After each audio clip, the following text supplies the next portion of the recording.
Today. It's a beautiful day in the city of Prescott, and obviously you have your choice of many seats here in our new council chamber.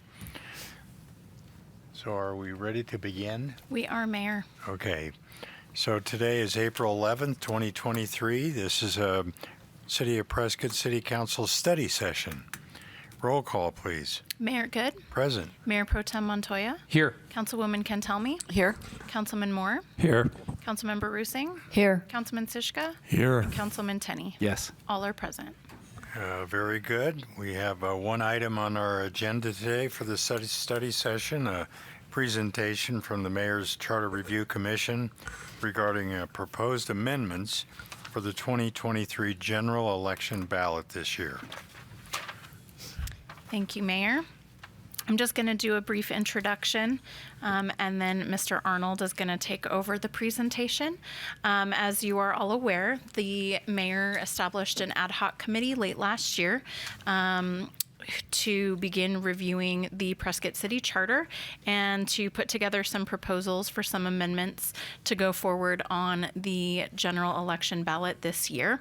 They have been meeting twice monthly. And have put together 12 different amendments based on some of their discussions.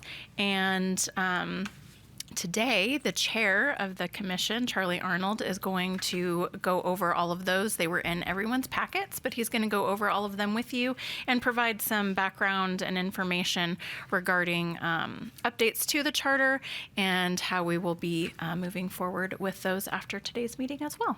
So you're up, Charlie. Thank you very much, Mayor and Council. Great to be here on behalf of the Mayor's Ad Hoc Commission on the Charter. So just by way of history, the city of Prescott is one of 19 chartered cities in the state of Arizona. The voters of Prescott approved our initial charter in 1958, and it has been amended 15 times by the voters. In some cases, those amendments were in a result or reaction to something that was occurring in the city or with the city council. And other times, it was more administrative and things that just needed to be updated. Today, I'm excited that a majority of what we're presenting are things that I would classify generally as housekeeping, bringing the charter in line with either state law, council policy, or city policies that have been adopted over the last several years. Our commission was made up of 6 members. We worked directly with the city clerk as well as the city attorney's office. Mayor Pro Tem Montoya was our council liaison, and of course the mayor, as the mayor, attended many of our meetings as well, as did some of you. So today we'll take an opportunity to walk through these. If you have some specific questions, I'd love to answer them to the best of my ability, and if we can't, we will get back to you. What I will tell you is that since January, as the clerk has mentioned, we have met twice a month.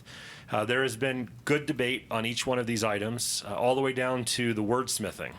And our recommendations to you today are something for you to consider, and ultimately you as the council can decide what, if any, of them you want to take forward to the public in the next election cycle. And I will tell you, not every single one of these was unanimous by the committee, but the general consensus of the intent was there by everybody.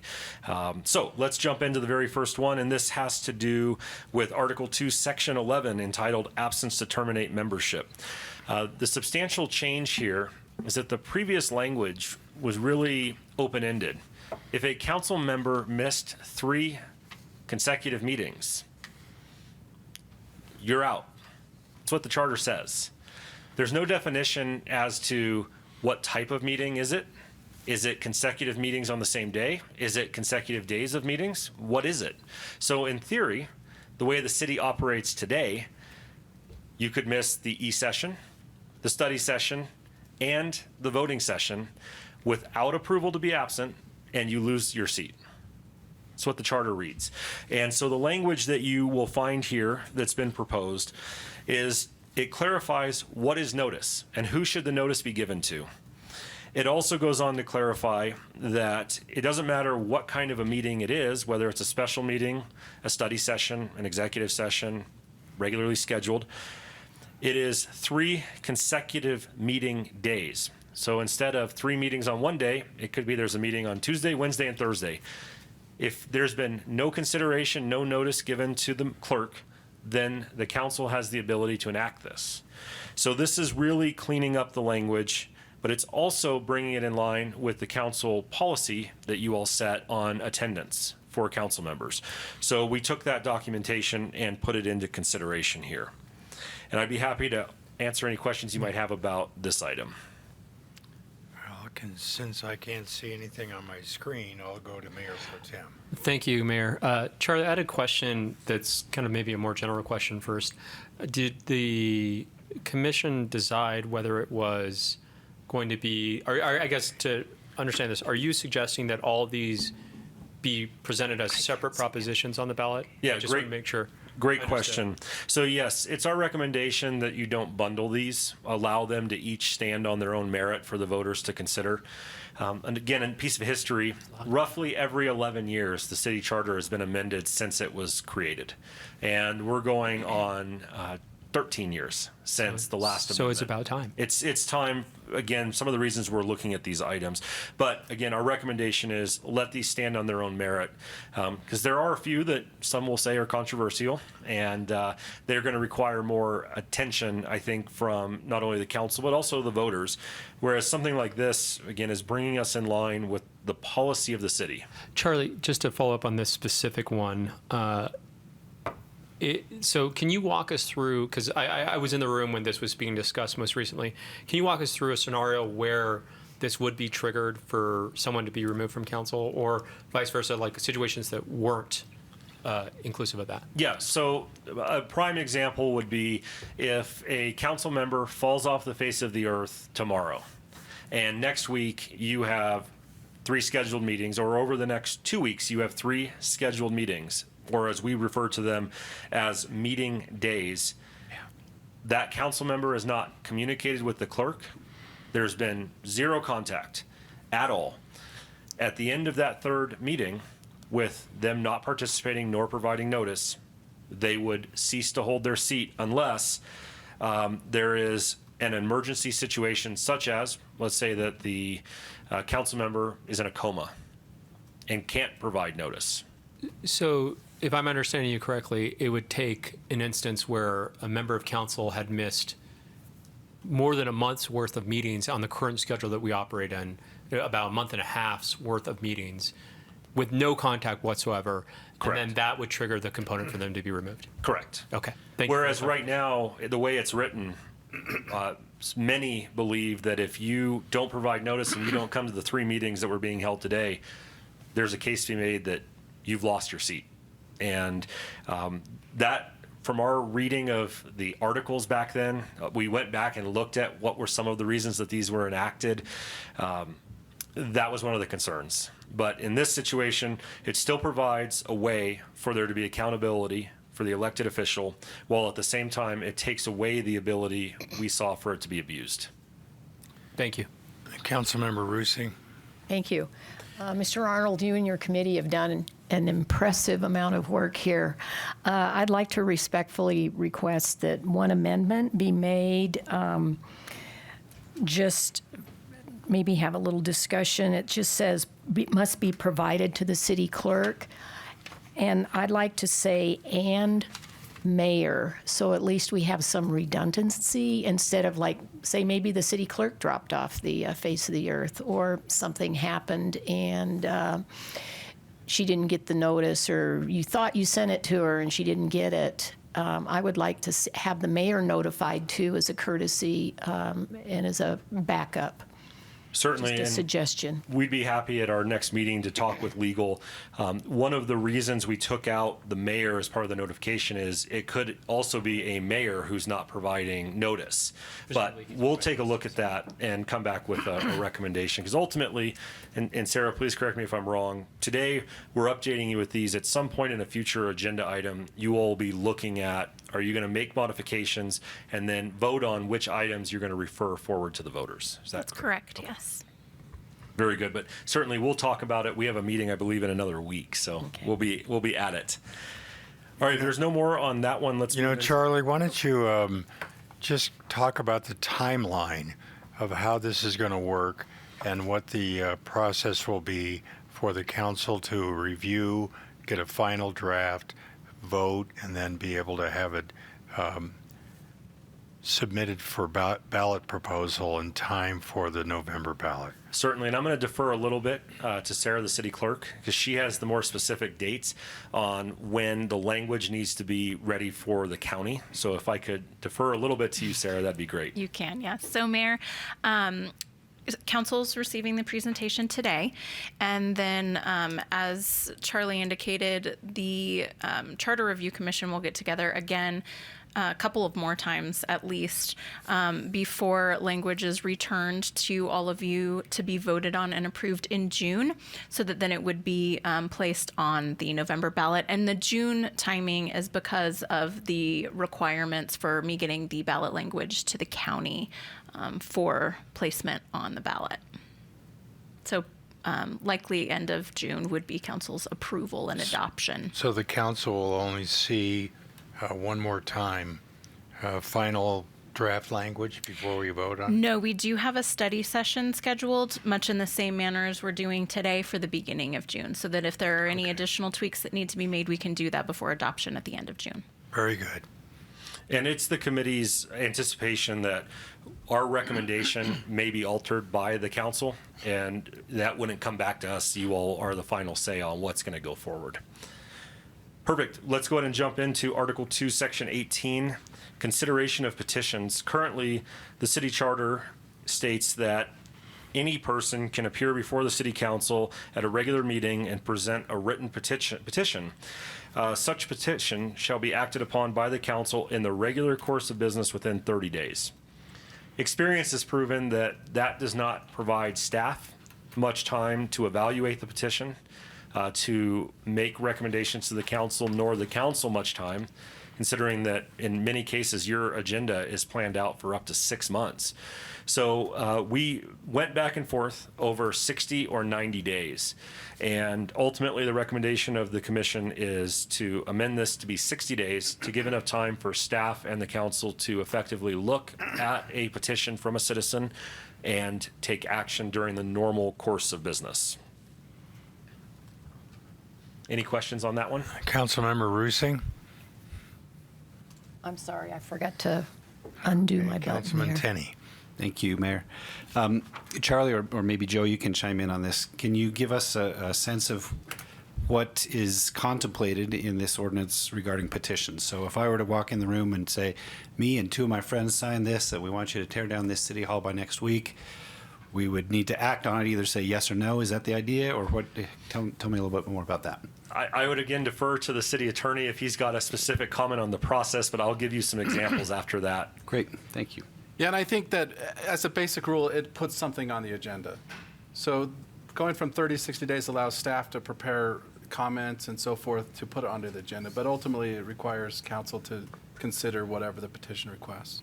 So to clarify, this ordinance requires any person who walks in, says I have a petition, doesn't need to be signed by a bunch of people, would then, as a matter of course, have that placed on a future agenda?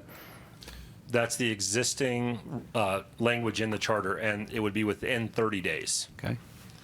So an example, back before I had gray hair, Ralph Hess would bring forward a petition about Sure. once every 6 months for the council to consider.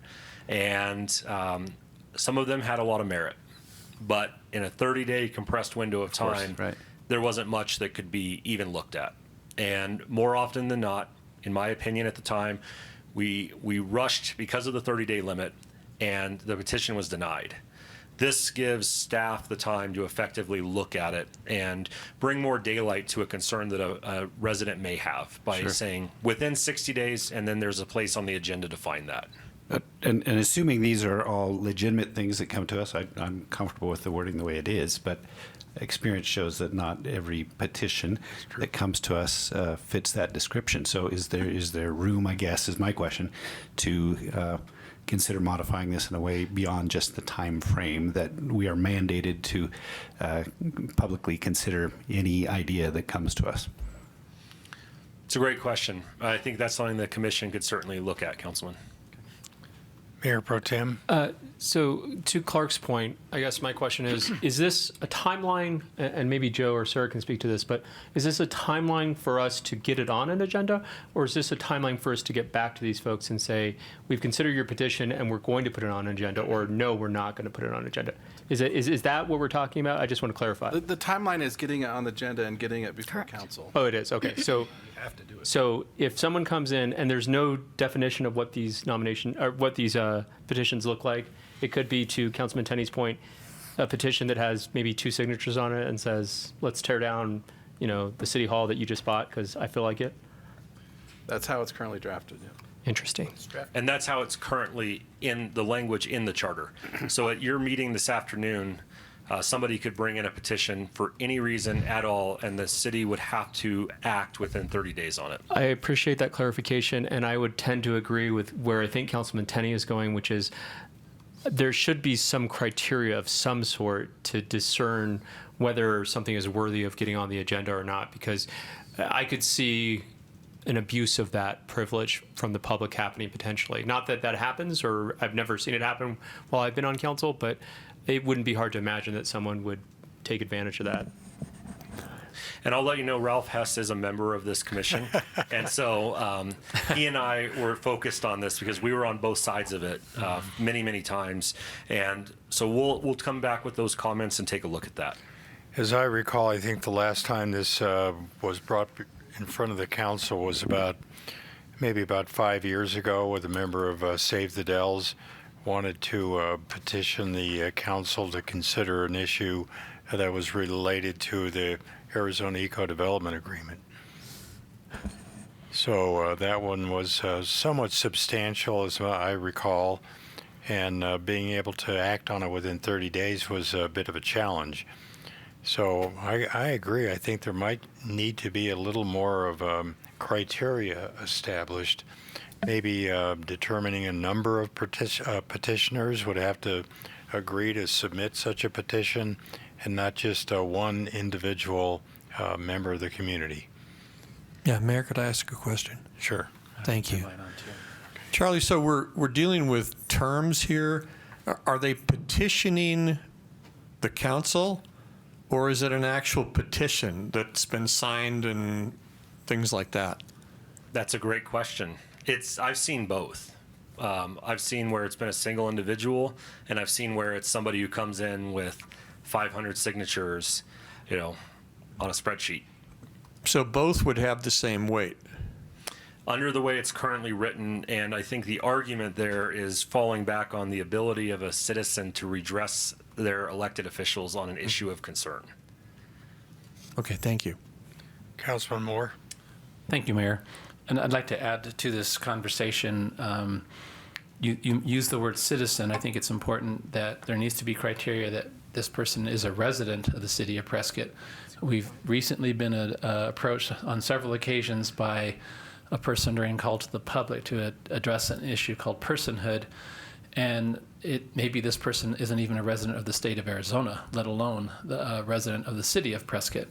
And so we probably need to have some criteria to determine whether this is something that we should even be putting on our agenda, if it's from an outside source or out-of-state interest or something like that.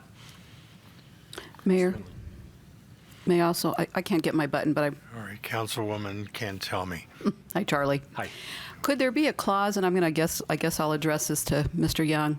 Could there be a clause in that says at the discretion of checking out the legal validity of this? Because, if somebody's bringing nonsense in front, shouldn't there be a checkpoint where we decide? Yeah, there can be. And essentially, your only requirement here is that this not be inconsistent with the state constitution and go beyond municipal concerns. So all these things that you're talking about can be included. I will say that in some ways, the purpose of this would be defeated if the city attorney could, on his own or her own, get rid of any petition that came before council. So there's concerns both ways. Sure. Councilman Tenney? Sorry, Mayor, thank you. Charlie, perhaps as you take this back, consideration could be given to, if a citizen petitions, that we've got 60 days as a council to consider whether or not we want to see it agendized. rather than mandating that it be agendized. My understanding is that I wanted something on the agenda, I'd have to get one other council member to agree with me. But this ordinance suggests that anybody could walk into the room and just by themselves get something on the agenda. And that seems inconsistent with. Yeah, exactly. I just walk on down there and. And ultimately, Councilman, one option there would definitely be, such petition shall be acted upon. What is that? And that could be Sure. a vote And some of the council clarification. to say whether or not it's going to be put on a future agenda. Right. We'll take a look at that with legal Okay. and. I appreciate that. Sorry to belabor this. Thank you, Mayor. No. Yeah, and I think it is, makes a lot of sense to require the petitioner to be a resident. Otherwise, that we may be asked to act on something that's far beyond our purview to have any impact. Certainly. Yeah. Okay. All right.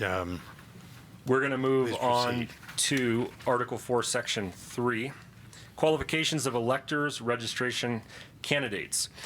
So a few things. State law related to elections has changed. And while one of the key components of a charter is to allow a city or town, in this case, the city of Prescott, to handle their elections the way they see fit, there are some things that have been changed that we need to bring up to speed in the charter.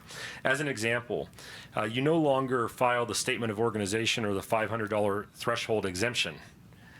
That's not the beginning of becoming a candidate.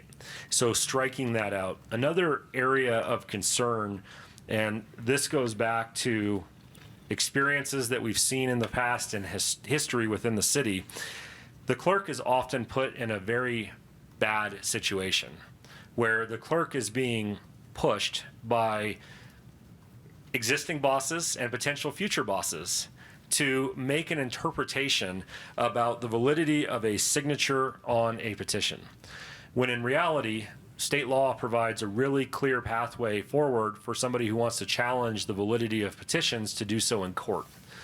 And so the committee spent a lot of time looking at this and looked at what other communities, other charter cities were doing. And in this situation, our recommendation is that the city clerk need only determine that the nomination petitions are in substantially in regular form and contain the required number of signatures pursuant to state law. The clerk shall verify that official candidates are qualified electors as of the city as required by Article 2, Section 5 of the city charter.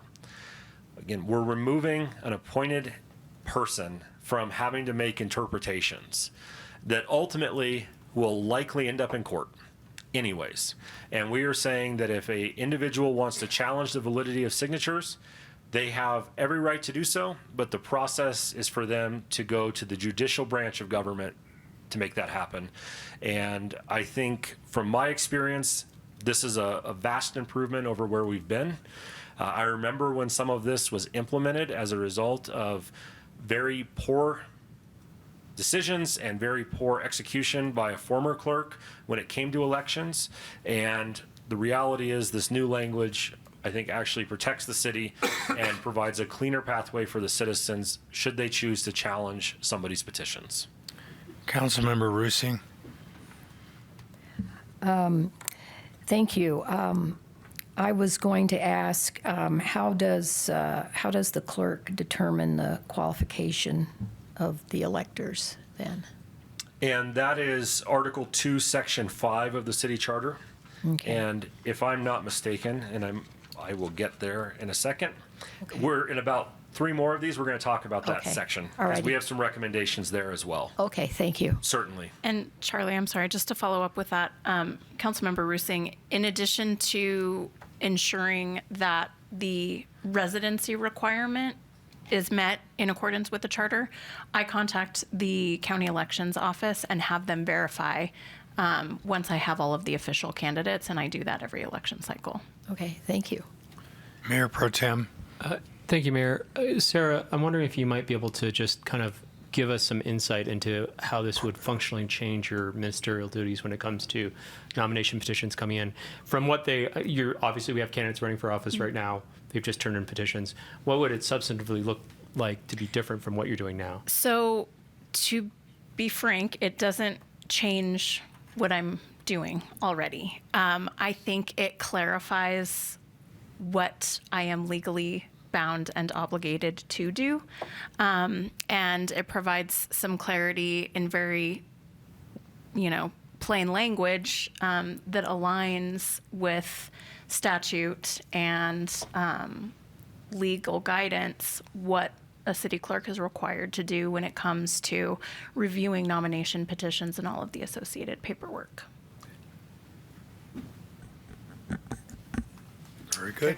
Please proceed. All right, we are going to move on to Article 8, Section 13, and this has to do with the sale of city property. And there's a couple really key components to this.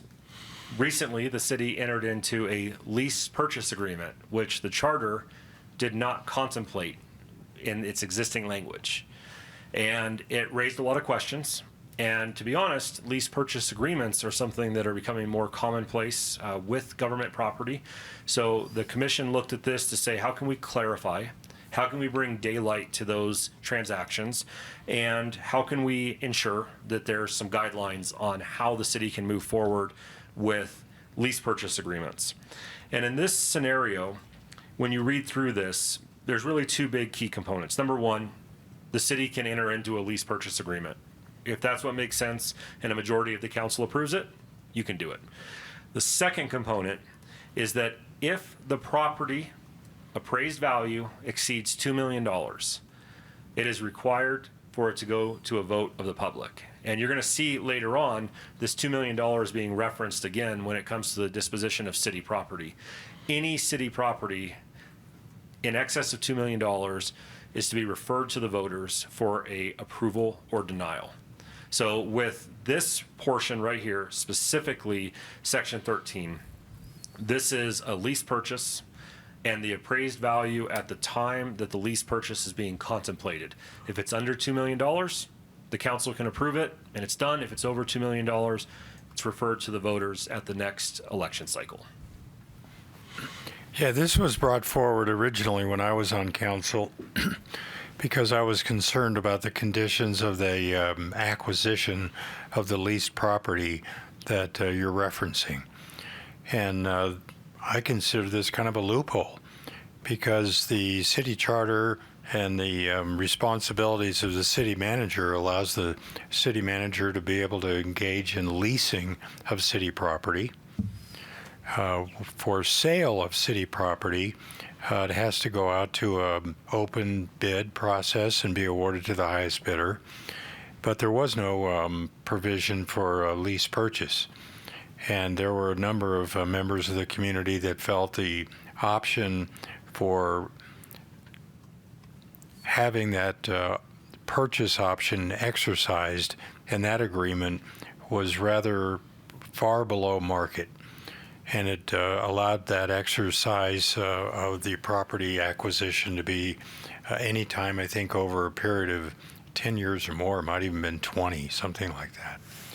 So I thought that this was particularly important that this issue be addressed in the city charter because lease purchases are not that uncommon in normal real estate transactions. Mayor Pro Tem? Thank you, Mayor. Charlie, I'm wondering if you might give some insight into how the commission kind of arrived at that $2 million number. Because, I mean, I just for clarity purposes, you guys did you just pick a number out of the hat, like sky and say 2 million, or was there some contemplation behind that? Yeah, so thanks to the gray hair, I got to open the file cabinet and think for a second here because we've had many discussions since January. And my recollection, at least personally, at one point in time, the city had compiled a list of properties that potentially could be disposed of. And there was a pretty clear cutoff between properties that were small and minor. If the city was to sell it, probably nobody would even notice or care. And then there's properties that are more substantial. And I would also look to Sarah to see if she has a recollection of the $2 million number. I know it came into the discussion and then it became part of our language.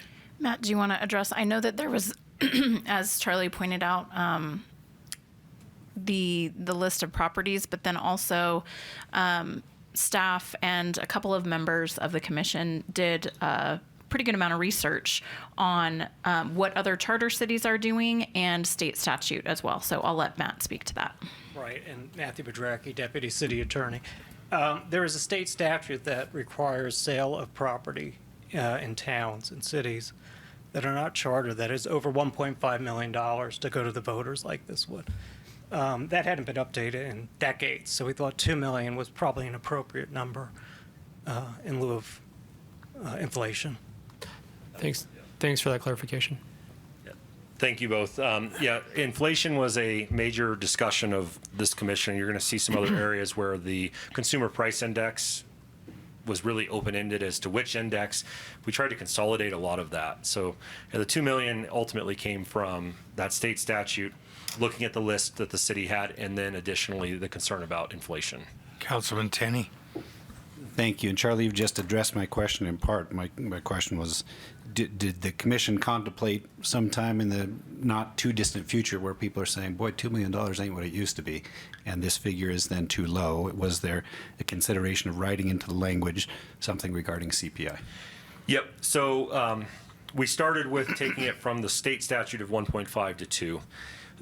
The feeling of the commission in general is the more that the city's work is in the daylight and open to the public, the better. And I think the feeling was, again, under $2 million, if you look at that list, we're talking very minor. You get into some of these larger, more well-known properties, there's a lot of interest when the city goes to do something. So 10 years from now, this will still read 2 million, I guess is what I'm saying. Is that intentional? Yes, at that time, a charter commission can take a look at it. Gotcha. And make recommendations. That was essentially my question, Yes. is that the remedy for inflation, is to bring this back to the voters yet again, or would it be show foresight to build something into it now? Certainly. And we can discuss that at the commission level and see if there's an interest in wanting to incorporate something into that. Most of these will ultimately be something that a future commission, a future council, and future voters will look at again. At the very end, we're going to talk about some challenges to charters that are going on that I think you all should be aware of, and why it's important that we retain ours and keep it as strong as possible. Councilwoman Cantelmi. Thank you, Mayor. Charlie, is there anything that you have discussed about an end to this? So, for example, let's say it was more than 2 million. It had to go out to the vote. They voted no. The city ends up with the property. Could you add a part in there that would be an additional clause that would say maybe after 2 years it has to go back out on the property or out for sale? Or, I mean, there's got to be a conclusion to this. You're right. So there was discussion at our last meeting, in fact, about a time frame. What if the voters said no? Could there be a new offer written and a new appraisal done? And what are some of the ways that it could be worked around? And it's really challenging to close all the what ifs. And we found that through our discussion. I mean, I think we spent a pretty good amount of time on this specific language looking at how can we accomplish that goal. And honestly, I think the language that we're proposing got us as close as we were comfortable. But the discussion revolved with legal to take a look and see if there was anything else that we could tweak in there. You know, certainly the concept of a later appraisal is out. There's no way that you can do that. It wouldn't function. But making sure that there isn't that huge loophole in the back end. And while this doesn't reflect that, that is part of the discussion that we have undertaken. But was there discussion specifically given if the property went out for a public vote and the vote was no? What is the conclusion of a no vote? You're going to see a common theme here today that we're going to talk about that in about 5 more Oh, items. so you have it down, okay. Yeah, and it's going to be contained in Article 8, Section 12, where we talk about this election process and what that looks like. And it says that real property of the city, the value of which exceeds $2 million, shall not be sold unless first authorized. And we thought that was probably enough to allow another election to occur. And if it goes down again, it goes down again. But kind of when we get to that, kind of weigh that against what we have here, because we refer back to that section. So Okay. working a little backwards. But Yeah, I was just a little worried about leaving it open-ended like that, with, Right. because the property could then just sit for a very long time without being revisited. Yeah, and I think the remedy to that is the council can ask that it go out for an election if it's still worth $2 million. Okay, thank you. Thank you, Matt. All right, if there aren't any other questions on this one, we'll Councilman move- Shishka? Thank you, Mayor. So Charlie, I just want to make sure, we're just talking about a situation where there is a lease with an option to purchase, not just purchase, but a lease with an option to purchase. In this specific language, this is a lease with an option to purchase. There's a separate one we're going to be discussing later, which is a flat-out sale. If there is a sale of city property in excess of $2 million, what that triggers. But this specific language is about a lease purchase, Okay, thank you. certainly. Okay. All right, we're going to move on to the next page. This is nomination for general election. In a recent election cycle, a lot of brain power was used to interpret what the charter said, what it meant, what it intended. And so this was rewritten to address some of the issues that we had if we ended up in a runoff. Who qualifies for the runoff? If a candidate drops out of the runoff, what happens? If a candidate dies during the runoff, if there is no candidate left in a runoff, what happens? And which council should fill the vacancy that's created by the lack of someone being elected in a primary election if you have someone drop out, or both drop out, or someone dies, or they both die? It needed to address how that's going to be dealt with. So in this language here, this was one that went round and round, and it's still a little complicated, but the general feeling of the commission is that it better clarifies what occurs in the scenarios that I outlined in a general election.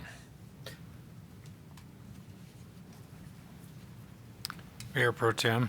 Thank you, Mayor. So, Charlie, I've read the language, and I think I was there when this was being discussed as well. My question for you, kind of in simple terms so I can wrap my head around this.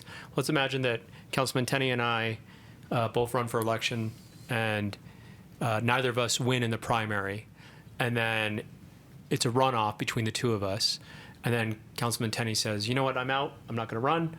Then what happens next as this is written? As this is written, there is no other candidate that moves up. They didn't qualify. At this point in time, you are the candidate for the seat. And so what I hear you saying, though, is that I wouldn't become, in that scenario, I'm not duly elected just by the fact that Councilman Tenney has dropped out of that race. What happens is I still go on forward to a general election where my name is the only name that appears on the ballot. Is that correct? I want to look at Sarah real quick because Yes. this is one of the things we wanted to clarify. So the answer to your question is yes.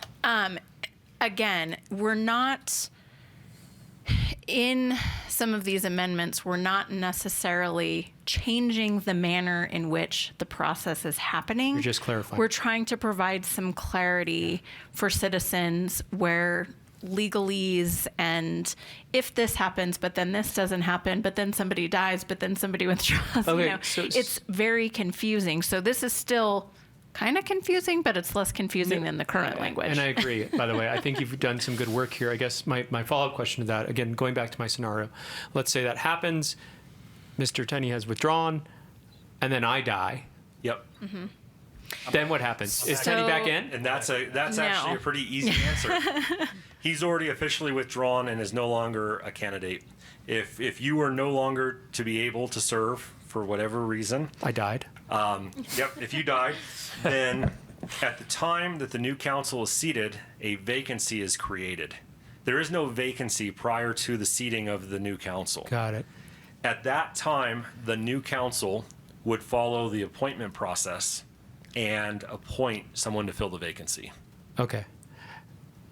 I think that makes sense to me. And I understand, and I respect the notion of what the commission's trying to do, where they're not trying to rewrite things necessarily, but just bring clarity to it. So that's helpful for me. Thank you. Councilmember Roosing? Thank you. I just wanted to, according to my notes, we skipped the mayor pro tem proposition. It's further down in the list. Okay. All righty, thank you. Absolutely, thank you, because that's definitely one we want to talk about too. So, okay, if there's nothing else there, then we're going to move back to Article 2, Section 5, and Councilmember Rusing, this will answer part of your question earlier. Currently, the qualifications to be on City Council is that you had to have lived in the city for 1 year, which the clerk verifies with the county.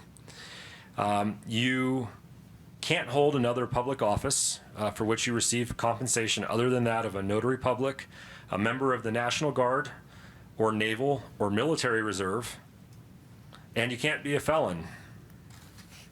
That's it. You can move here 12 months later. If you're not a felon, you can run for office in the city of Prescott. We have batted this one around since the very first meeting, and our recommendation is that the mayor and council members to be qualified electors in the city shall have resided here for 3 years prior to the election. Giving someone time to get to know our city, to get to participate in our city. An example is somebody coming in who's never been here before, 12 months, drops $1 million on postcards and everything, and boom, they're now making decisions for everybody else. We batted back 2 years versus 3 years, but the feeling really was by 5 of the 6 members, 3 years sat much better with somebody being able to become part of our community and run for office. The other thing, we just clarified some simple language such as National Guard or Naval or Military. We don't need all of that, so it's now the National Guard or Military Reserve. And clarified a few other things. We changed from councilman to council member, his to their, things of that nature. Councilman Tenney? Thank you, Mayor. Charlie, you might know the answer to this question, or perhaps Sarah does, or perhaps none of us do, and that's fine. I'm just wondering, is this addressing a real current issue or a hypothetical issue, which is to say, do we know in the last handful of elections, have we had someone who would not qualify under this new language, who has run for city council recently? So I can't point to a specific example. Mm-hmm. I think the underlying concern of the commission was ensuring that those that are raising their hand to say I'm willing to serve have a good knowledge of Prescott. Now there's some that'll say you can't run unless you've been here for 20 years. You're not a Prescottonian unless you've been here for 30. But the reality is we felt this was a good compromise to ensuring that those that are serving have a deeper knowledge of Prescott. Okay. I appreciate that, and I totally agree, and with the reasoning as well, at least 3 years. Sarah, do you know off the top of your head if we've had anyone recently who has not been a resident of Prescott for at least 3 years? Off the top of my head, I do not. I could certainly, pull it and let you know, but I don't know offhand. All right, thank you. I have one. I have an example. Do you? I have an example. Mayor Pro Tem? I think we had someone in the appointment process that for your seat that submitted that didn't actually meet the residency requirement, is what I recall.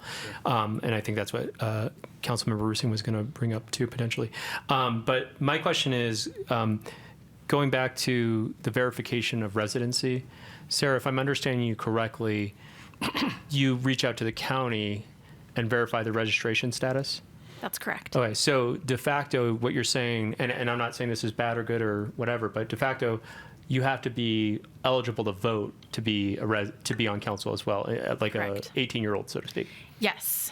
So when I contact the county, basically I send over a list of everyone that's an official candidate, and I say, I need you to please verify that this person has been a registered voter in the city of Prescott for 1 year, at least 1 year. And then they'll get back to me and say yes, no. And I did the exact same thing during the appointment process as well, which is how we ended up with the individual that was removed because they had not been. Right. And that's my recollection too. Mm-hmm. So I guess I'm imagining perhaps the Montoya political dynasty continuing with my daughter. Just hear me out for a second, Terry. My daughter, who is 16, decides she wants to run the next, not this council election, but the following one. She won't be 18 until that election takes place. She would be prohibited from running in that election, if I understand this correctly. Yes. Okay, thank Yep. you. When she's 20, she can. She won't be here. Councilmember Rusing. Oh, in response to Mr. Tenney's question, we had an incident when Billy Orr's vacancy was created. We had 20 applicants, and one of the applicants stated on her application she'd been a resident of Prescott for 20 years. And then our city clerk determined that she hadn't even officially been a resident for a year. And then she went ahead and qualified, though, but she was a resident that 1 year by August, by the primary. So she was successful and then resigned shortly after. Thank you.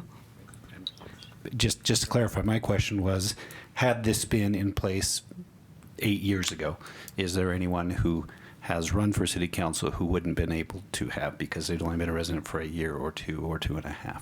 And you may or may not know that. I was just curious. Thanks. Councilwoman Cantelmi. Thank you, Mayor. Was any thought, Charlie, given to can they be just a renter, or do they have to own property? Property ownership didn't come into consideration. So they could just be here for 3 years and be renting, but own nothing? Correct. Okay, thank Yep. you. We have a Constitution of the United States that would prohibit that. Okay. All right, let's move into Article 8, Section 12. This is the sale of city property, and in this scenario, we are recommending to add a new subsection 3. This goes back to some of the earlier questions on the lease purchase sale limit. Real property of the city, the value of which exceeds $2 million, shall not be sold unless first authorized by a special election approved by the voters. Again, utilizing the $2 million number. And it doesn't provide a closed door on the back end if the voters say no to the sale. However, again, leaning on our judicial branch, if the voters have voted no, and somehow, some way, miraculously, a new appraisal comes in at $1.99 million, I'm fairly certain that our Superior Court will do its duty in saying the voter intent is extremely clear here. This property, which appraised at the time for $2 million, was denied sale. Now, we could fall into a recession in the future, depression, hopefully not, but property values could drop. And in a period of time, someone new could bring forth a proposal, and there could be a new appraisal, certainly. But I do think any attempt in current time to get around this would be met with a legal challenge. Councilmember, I guess Councilman Shishka. Thank you, Mayor. So, Charlie, a couple of questions. This would not be in arrears. Correct. This would be in the new, if approved, when the governor approves it, the charter language goes into effect, and it is everything going forward. Okay, the only slippery slope I see is if, in fact, there was a valuable corner in the city of Prescott, and there were a certain amount of people who decided, well, we don't want anything on that corner. And so they would go out and, gin up the public about, we don't want anything on that corner, so all you have to do is keep on voting it down. Did you consider that, and how did that come out for you? Yep. So certainly, if there are those that are passionate one way or the other, they're going to be very vocal, whether they're the majority or the minority on an issue. And, certainly, even today, we could look at a currently vacant corner in downtown that there's been 10 proposals, and none of them have ever made it through the process to actually become anything. In this scenario, the committee's concern goes back to this is a sizable sale for the city to make. How can we ensure that it's being done in the light of day in a way that the average citizen that is paying attention has a say in it and knowledge. To your example, Councilman, I agree. There's always the potential that you're going to have an anti-group that's going to say no, no, no, no. And it's going to be up to others in the community to come forward and say yes. Thank you. Councilwoman Cantelmi. Charlie, I'm going to go back to my same question. This wording is fine, but again, does it just sit forever, not for sale? Or does the city write something in there that every 2 years you would review whether or not that property should go back up for sale? Whether or not the people turn it down is not what I'm talking about. Should it be triggered again? Should it be triggered every 2 years? Or does the city just hang on to this property forever? So in the way it reads, and I would ask Matt if he does not concur with my statement, if it's turned down in the first go-round, it can be brought back to the voters. And there's no time limit on when that could occur.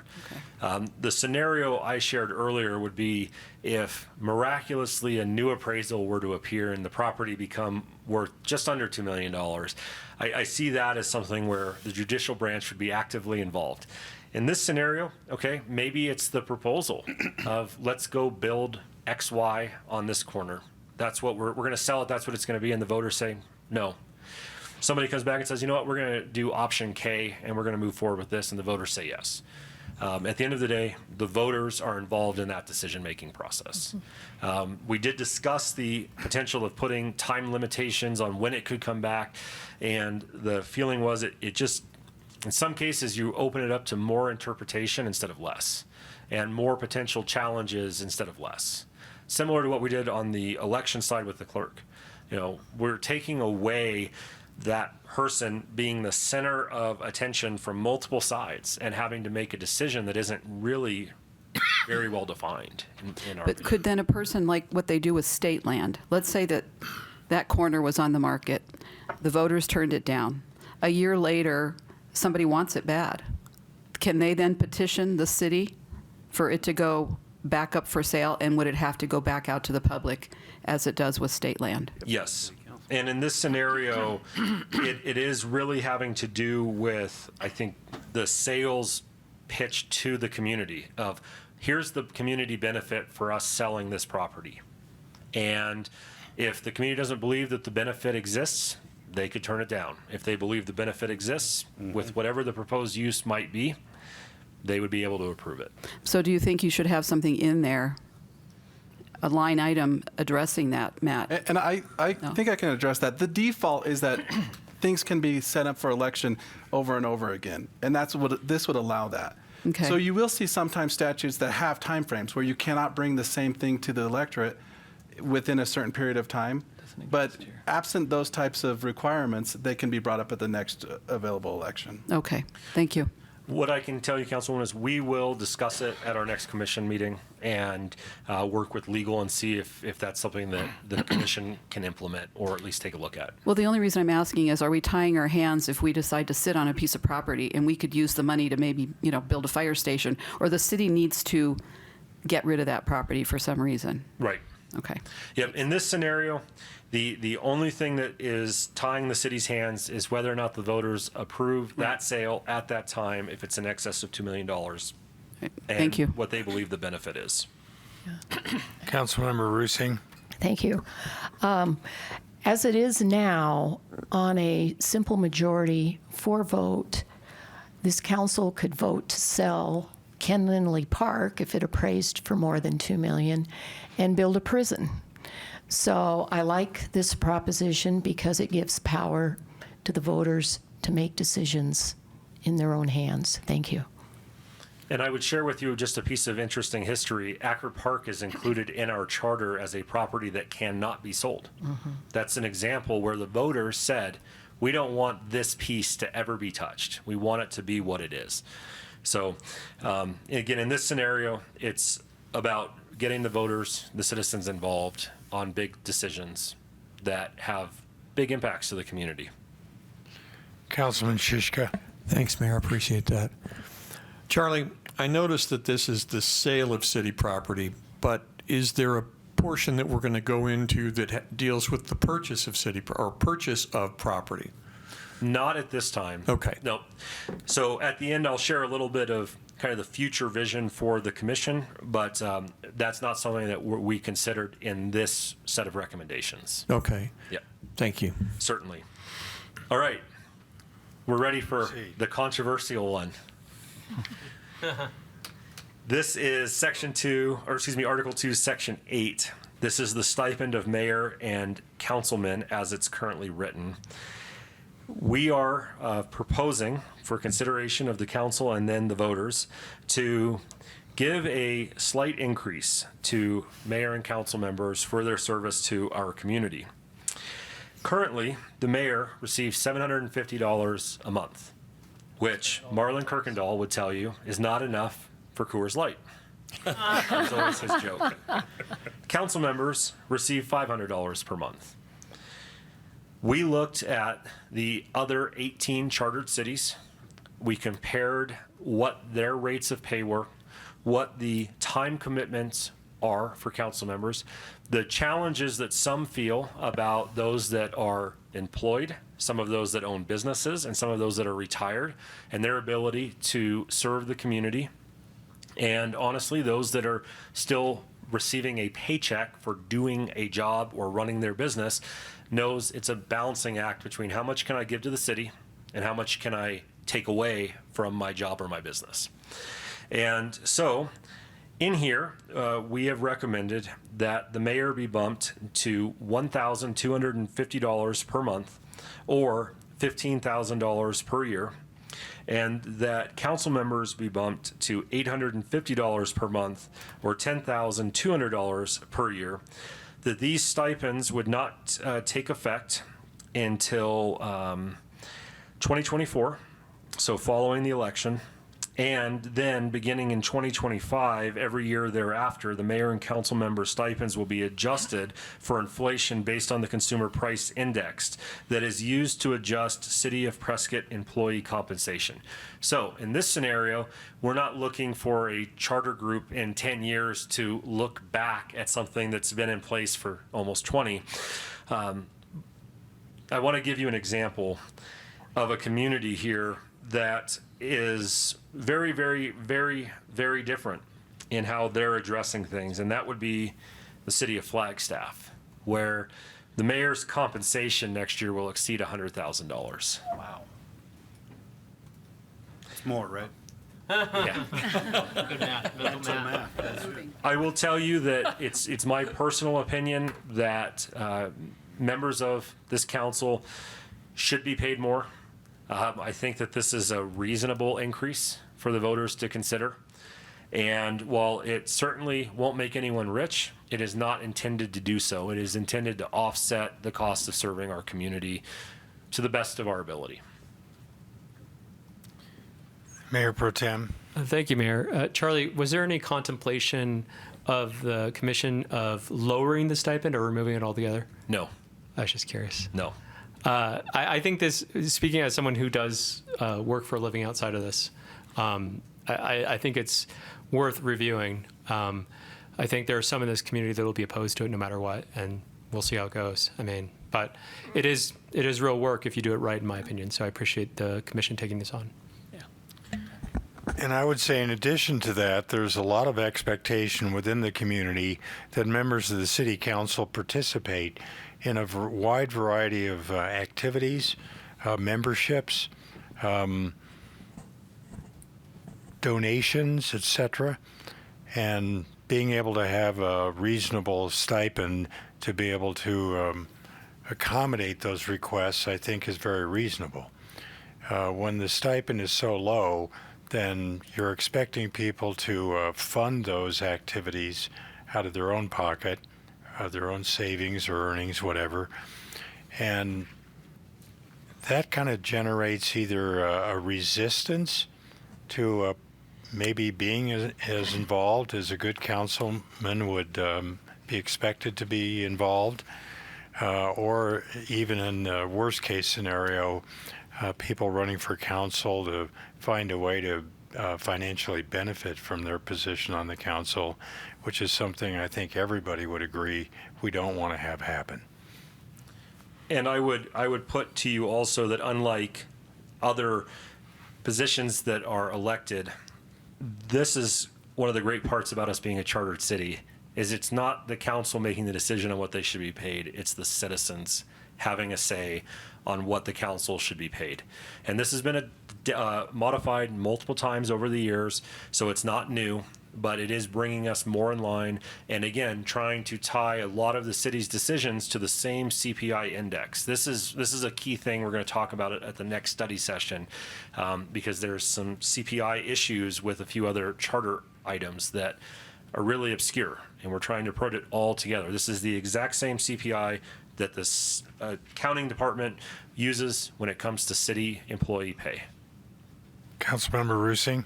Oh, I just wanted to comment on those other communities, Flagstaff included. They also pay not only the mayor, but the city council gets health insurance, and they get a pension too. Yes. And I believe, and Cindy, don't quote me, but I believe Flagstaff's 36,000 for a council member, going to 50. It's in that ballpark.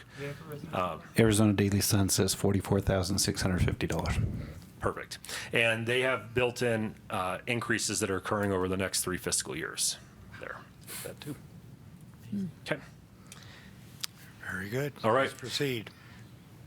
Next, Article 2, Section 3, the term of mayor. We are recommending that the term of mayor be changed from 2 years to 4 years. This originally was put in back in the day to curtail the power of a mayor who was actually running the administration of the city. Long before there was the council-manager relationship, and the mayor really did run the city. What we've found over the last several years is that it's very difficult for anybody to be elected to a position, get their feet under them, accomplish much of anything before yet again being thrown back for election. And we have also seen, for numerous different reasons, this seat has become extremely expensive. Extremely expensive. And at the end of the day, it's very difficult for somebody, in our opinion, to campaign on an issue and fulfill that commitment in what is essentially a year. So our recommendation is to move to 4 years. There are numerous other chartered cities that use the 4-year term for their mayor. And I would tell you that this would not impact the election that we are currently in. If this is approved by the voters in 2 more years, in our odd number election year, then that term would be a 4-year term for the mayor. And I believe right now all of the Quad Cities, almost all of the cities in northern Arizona utilize a 4-year mayor term. Yep, and that information can be found at the League of Cities and Towns. They have a charter city spreadsheet that has all the information about the other chartered cities, the key components of their charters, which we used for quite a bit of our research as well. Mayor Pro Tem. Thank you, Mayor. Charlie, was this a unanimous approval out of the commission, just out of curiosity? I think so, but I'd have to pull the minutes to be sure. We've met a lot, and my memory's not that I'm good. fairly confident that this was unanimous. Okay, I was just curious. We will get you a written answer for that, but I'm fairly confident that this one was unanimous. So I guess what I'm getting at with that question is there wasn't a lot of objection in the commission to moving to a 4-year term. No, we felt that the pros substantially outweighed the cons. Okay, thank you. Councilman Tenney. Yeah, thank you, Charlie. I would agree with your reasoning a bunch. I thought it was interesting to hear you say it's very difficult for someone to get their feet under them and accomplish anything before running for re-election. And I'll bring that sage phrase back up as we come up to an ensuing proposal that your group has. Certainly. Councilmember Rusing. Oh, I just wanted to comment that if you look at the history of Prescott voters and the terms served, most Prescott mayors do serve 2 terms, which is 4 years, and then it's a lot tougher to get elected to that 3rd term. Thank you.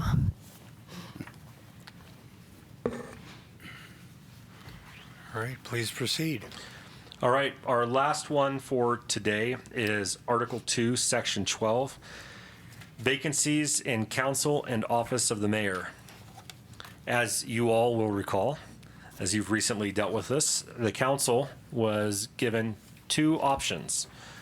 The ability to appoint an individual for the unexpired term.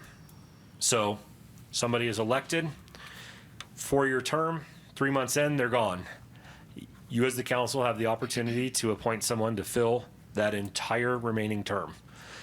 Or you have the opportunity to appoint someone for the remainder of the term.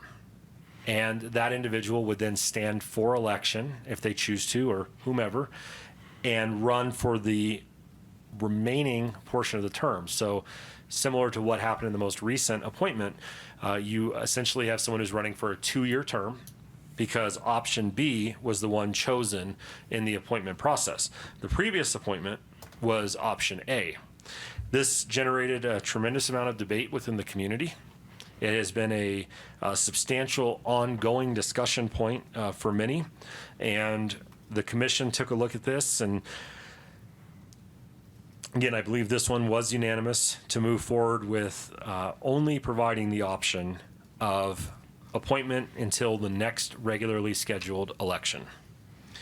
And there is some clarification about how that process is going to be done, what that vacancy means.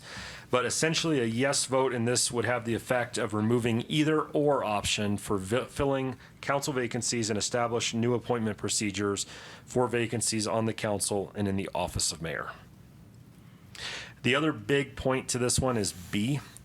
In the case of a vacancy that may occur in the office of mayor, the council shall appoint from the remaining members 1 council member to serve as the mayor, and then fill the vacancy created on the council by appointing a new member in accordance with subsection A.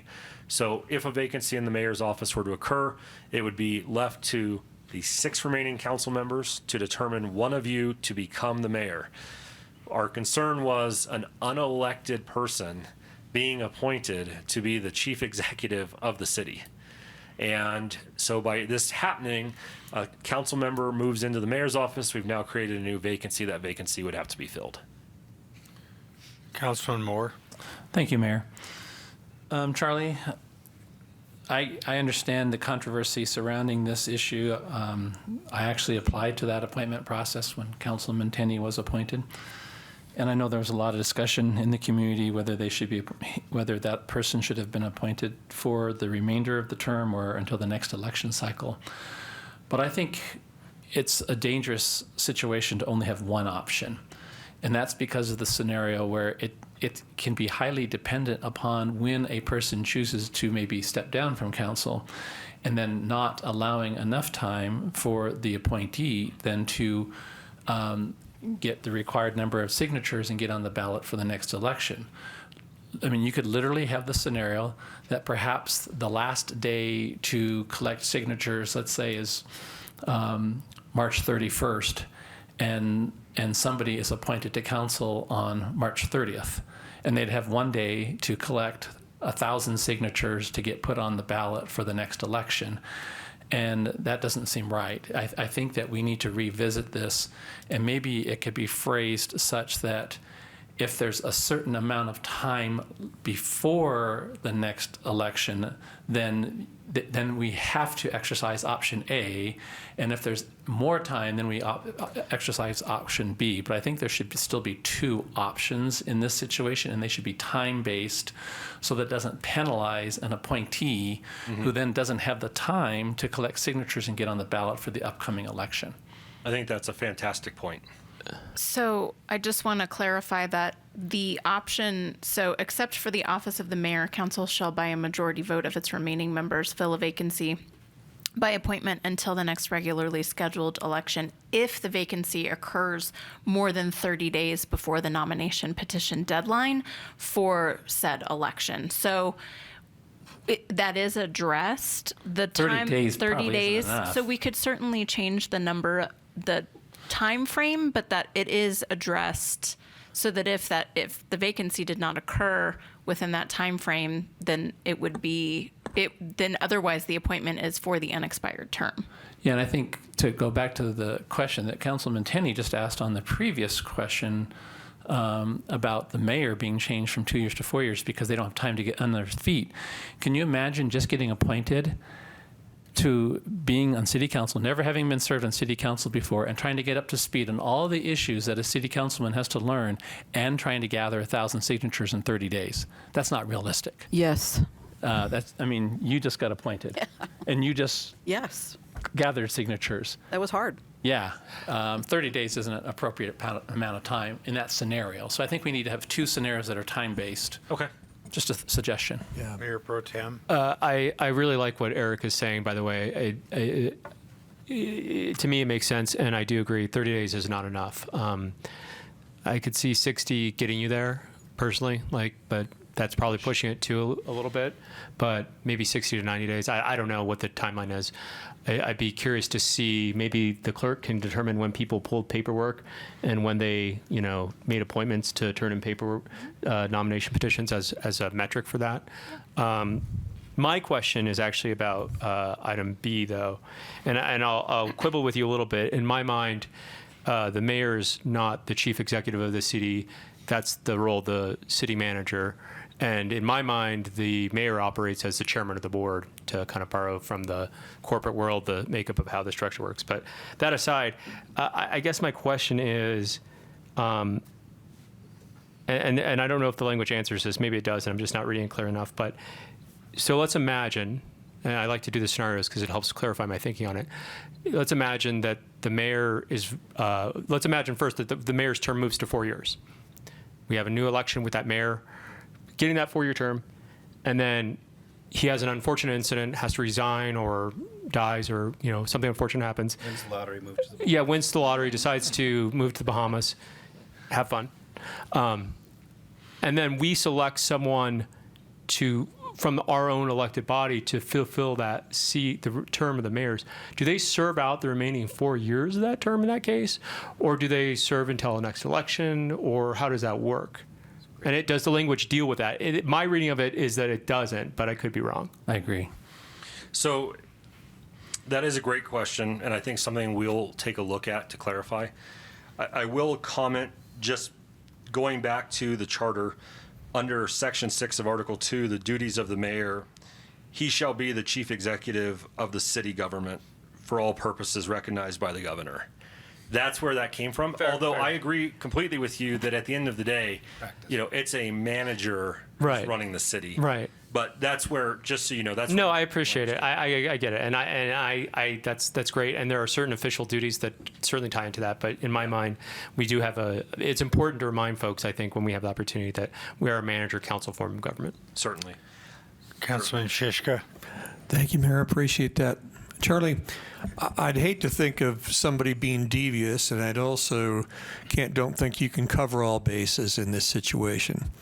But say somebody went, well, I want the person who takes over for me to fill out the rest of my term. So you purposely resign past the 30-day cutoff date. Sorry, that's my wife. She rings through every time. Well, say hi to her for me. I figured out how to turn that off. Yeah. But did you talk about a scenario like that and possibly how to alleviate that situation? Yep. So certainly that scenario could exist. No, we didn't. Ultimately, if a resigning member is that concerned, they're likely going to be stepping into that open meeting law world if they're trying to align who their replacement would be my initial off the cuff response. I think there's some work to be done here based on the feedback we're getting from the council. And ultimately, again, this is the council's direction. So the commission's going to take this back and take these comments and see what we can work with to give you all something more in tune with what you'd like to see. So I think your comments well taken, and we're going to take a look at it. Thanks, Charlie. Councilwoman Cantelmi. It's Tenny. Thank you, Mayor. Charlie, what about, so for my term, as an example, you've got a 4-year term. Mine went to the half for the 2-year. What if you took 50% of that, the first half? And if the person stepped down within the first 50% of the first half, they would have to rerun at the next election. If they step down beyond the 50%, they would then be able to continue on with the bulk of the 4-year term. I think that's an interesting approach. That would make sense as coming back to providing some sort of a date with it. And yeah, certainly let us take a look at that. I think that's an interesting comment. Thank you. Councilman Tenney. Thank you, Mayor. Yeah, you've gotten some good feedback already on this. Excuse me, I appreciate that you're going to kind of bring it back to the drawing board. I would point out that when a vacancy occurs and when somebody's appointed, there can be several weeks in between. So the 30-day period is clearly, in my mind, much too short. When a vacancy occurs and when the person is appointed could be well after that 30-day, not well after, but somewhat after that 30-day mark, which would give them 0 days at all to get a petition, et cetera. I'm also concerned about hamstringing future councils. One of the things we complain about sometimes is, boy, if that council hadn't done that thing 4 years ago or 6 years ago, we wouldn't be in this situation. And I would hate for a council 6 years from now to have the same complaints about us if we were not forward thinking on this. The more options a future council has, I think the better. Instead of one option. Yeah, instead of one option, absolutely. My third concern with Part A is that you might unintentionally limit the pool of candidates who might be interested in applying for a vacancy if you were to have a time frame that's onerous and prevents a legitimate opportunity to run afterwards. If I'm not mistaken, when the vacancy was filled from Councilwoman Orr, 4 of us on this podium right now did apply, and maybe not all of us would have if it was a situation where we're going to be serving for a very short period of time, a matter of months, rather than the amount of time that was available at the time. Last question I had, Councilman Montoya hit squarely on the head. If we're going to have some limits on what we do for an appointed council person, certainly those same limits should apply to an appointed among this body mayor. If the mayor, again, moves to the Bahamas after winning the election and we choose Brandon to be in his place, that ought not to be a potentially 3.5-year period if we're going to have those same limitations on council persons. Perfect. Well, I've been to the Bahamas and not planning on going back. Councilmember Rusing. Thank you. I'd just like to echo what Councilman Tenney said. I think we should have the same rules for the mayor. I'd hate to see a mayor appointed for the rest of a 4-year term. I think the mayor should be appointed until the next election and then should run. Thank you. Perfect. Well, I know a lot of the considerations that we just brought up are thinking about an appointee running for an elected position subsequent to their appointment.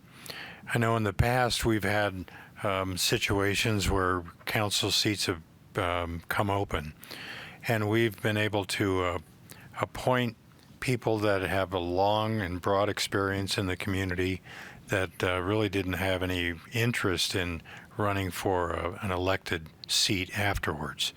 But that did bring in some, I remember Len Scarmato and some of the others that really knew a lot about this city and were willing to step in and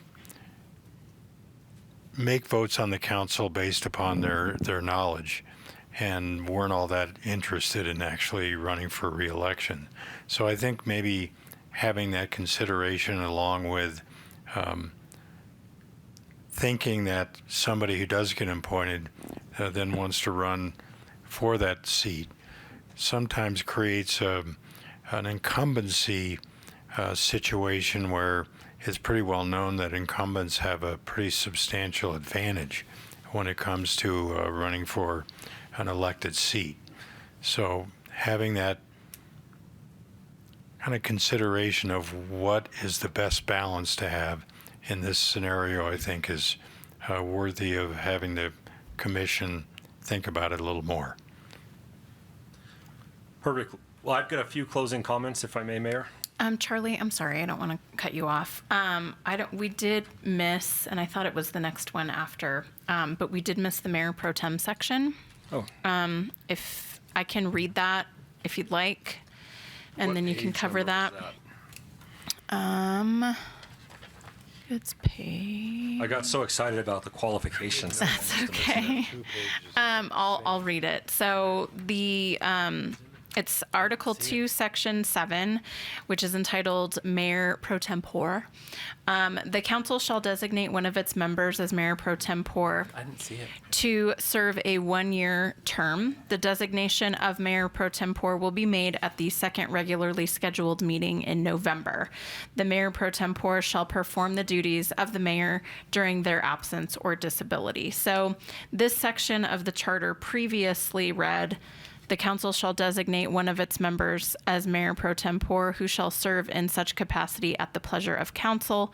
The mayor pro tempore shall perform the duties of the mayor during his absence or disability. And the commission's thinking in this, and you can elaborate on this, Charlie, but was to bring this in line with the motion that council made a couple of years ago now to appoint the mayor pro tem annually at the second meeting in November, and just keep this language really specific and in alignment with that, rather than just serving at the pleasure of council. 11.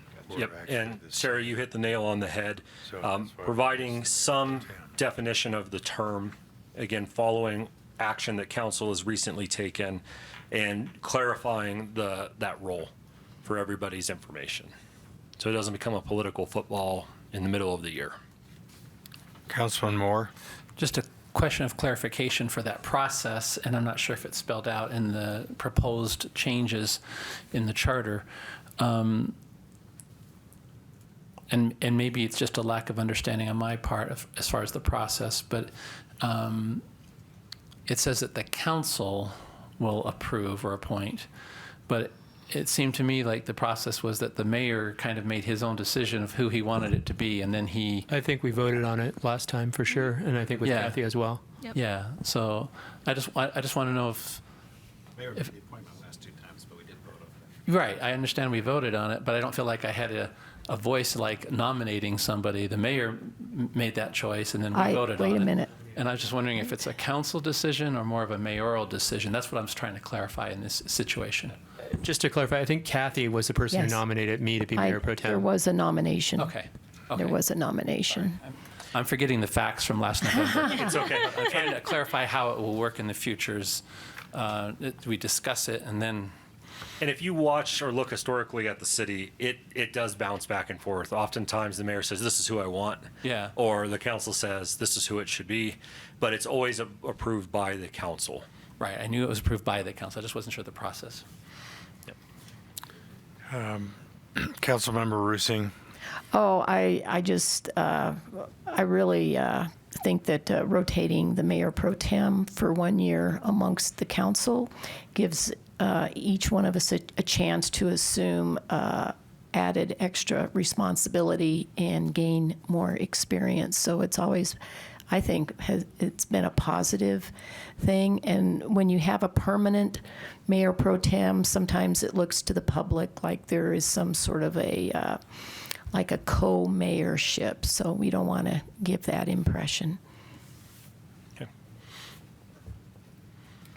Perfect. So in closing, I would, hi, Matt. I don't want to steal your thunder in closing, but just to save you and Sarah some work, the question was raised whether or not it was a unanimous decision to change the term of the mayor from 2 to 4 years of the commission, and it was on January 19th. They voted 6-0 to do that. Thanks, Matt. Councilman Tenney? Just really quickly, Mayor.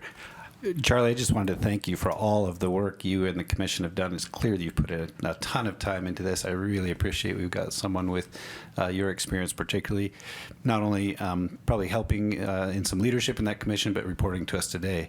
I hope that, I'm confident because I know you didn't get the impression that, because we had a lot of questions and some suggestions, that we didn't really value all of the great work that you've done. This is fantastic, and I don't think you got paid very much for this at all, going back to that one. So thank you so much. It's our pleasure. The commission has worked really hard, and I'm impressed by the breadth of knowledge that they've all brought, the experience that they've brought.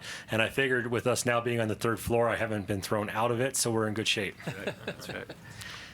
Mayor Pro Tem. Thank you, Mayor. Just to echo what Clark is saying, I've been at these meetings.